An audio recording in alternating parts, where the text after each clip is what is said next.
Hello horror hounds. It might be worth saving some of your silver balls jokes for sequels in the series, but for now we're going to be talking about a straight up masterpiece. If Lucio Fulci had directed a Stephen King story, we'd have got 1979's Phantasm.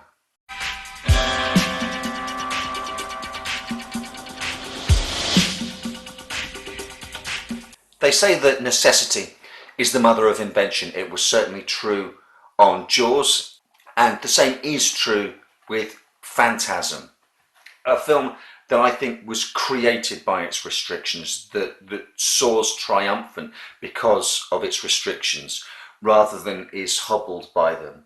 Writer, director, creator Don Coscarelli had to act also as cameraman and editor simply because he couldn't afford to hire cameramen or editors. Filming was done at the weekends, sometimes lasting for 20 hours, over the course of more than a year. One of the main reasons filming was done over weekends was so that Coscarelli could hire the equipment on a Friday, use them throughout the entire weekend, but only have to pay for the Friday. The film, which you could argue is just a patchwork of scenes strung together with no real rhyme or reason, also has a patchwork of inspirations. The original idea was inspired by Ray Bradbury's Something Wicked This Way Comes. Coscarelli was influenced by Dario Argento's Suspiria, and specifically the lack of explanations given or really required in that film. The soundtrack was influenced by Mike Oldfield and Goblin. The word phantasm comes from the works of Edgar Allan Poe. You can see some Nosferatu in there, just briefly, when the tall man is loading the coffin single-handedly into the back of the hearse. That speaks explicitly to me of the scene in F.W. Murnau's Nosferatu, where Count Orlok is single-handedly taking his coffins off the ship.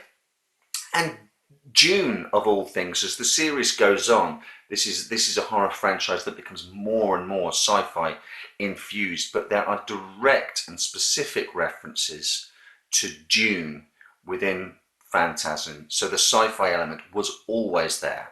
If the story had been told in a standard linear fashion, it would have felt like an archetypal Stephen King story. You've got a young kid in small town America, even a town that the world is moving on from. You've got the loss of parents, so he hangs around the mausoleum. He sees something creepy and inexplicable there, so feels the need to investigate, enlists the help of friends, in this case his elder brother Jody and Jody's friend and bandmate Reggie. You've got the villain of the piece, the mysterious tall man, the mortician of the town, doing something with the town's dead. And eventually the band of friends group together and storm the mausoleum and confront the evil that's infecting their town. That sounds like all kinds of Salem's Lot, It, to me. However, the original cut came in at about 3 hours long, so I've read, and a test screening was absolutely disastrous, but incredibly informative for Coscarelli. He cut the film in half, leaving it disjointed, giving it this nightmarish logic of the film that we have today, which gives it an air of European horror, especially Italian horror cinema, and really makes a benefit out of the shortcoming of it. Plot is secondary to the tone and the look and the feel, and it really does manage to plug into something dreamy, quite surreal, European infused, yet set throughout with the heart of Americana. And what we get is something pretty indescribable, which sucks for me having to talk about it.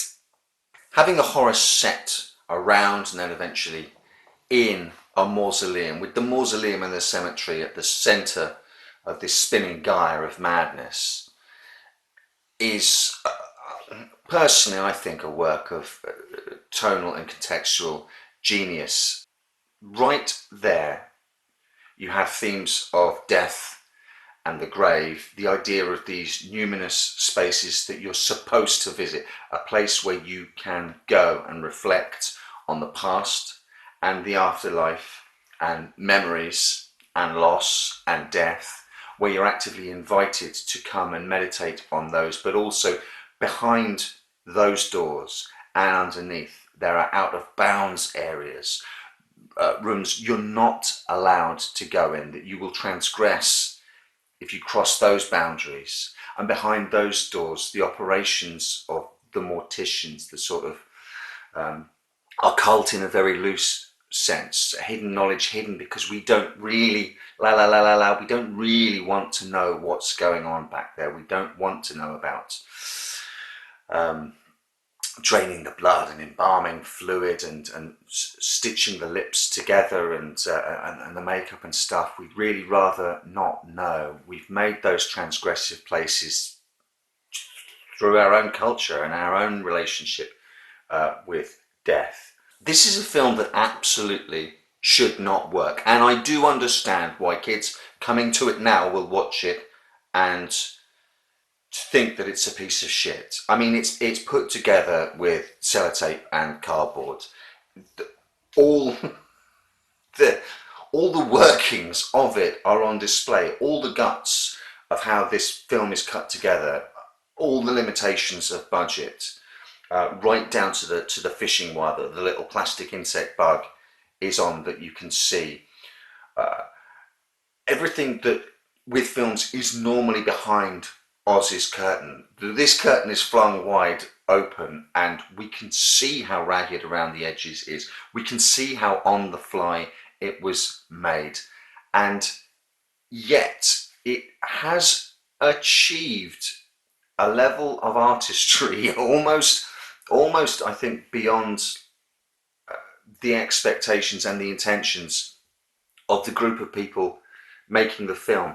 If it had remained as a standalone film, it would be regarded as a weird, surreal meditation on existential fears of mortality, death, and the loss of loved ones, as conceived in the terrified mind of a young boy. If it had been made, I swear to God, if it had been made in Italy and discovered by us in the UK and in America, it would be fated as one of the greatest horror movies of all time, easily up there with Suspiria. Absolutely no questions.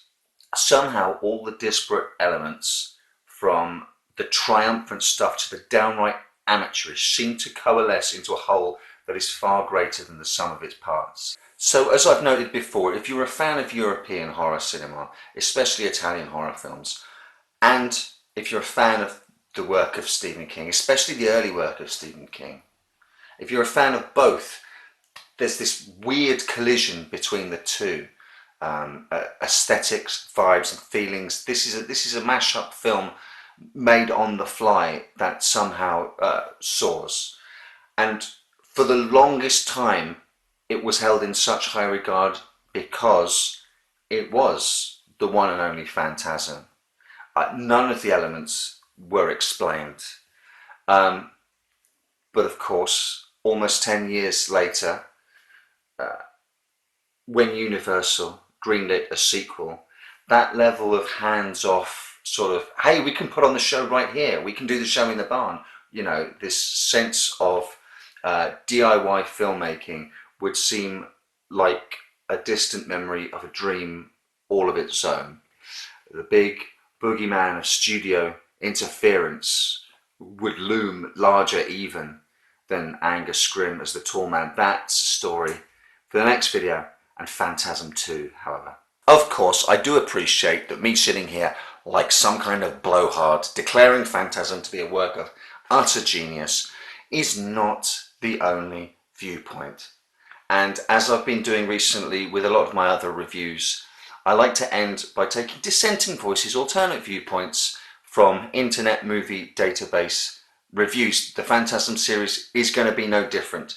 And we're going to kick off with Carlos Souza's response to Phantasm, which is simply entitled Marijuana with 4 question marks. What a piece of crap and total waste of time.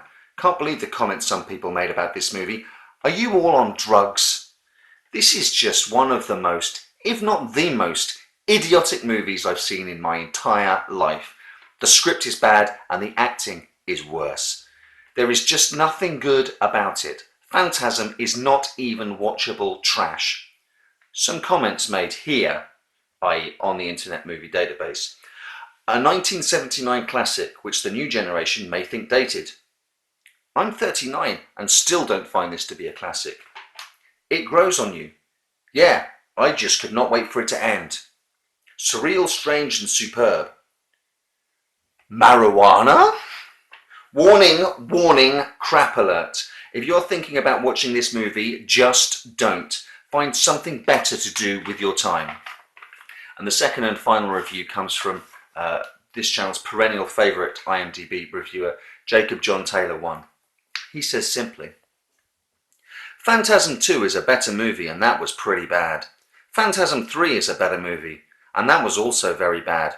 Phantasm 4 is a better movie and that was pretty bad as well. I can believe a movie, The Bad, had cult few up. Most horror and scenes fiction movies with a cult few up are great films. Do not this one. It has an awful storyline. It also has an awful ending. Do not see this movie. The Halloween movie are better. The A Nightmare on Elm Street movies are also better. The Alien movie are a lot better. An alien turned people into midget zombies. This movie, it not scary. Plan 9 from Outer Space is scary. This could have been a lot better. It is a lot lower than 6.9. It's overrated, do not see. I like most scenes fiction movies. I like most old scenes fiction movie. I do not like this at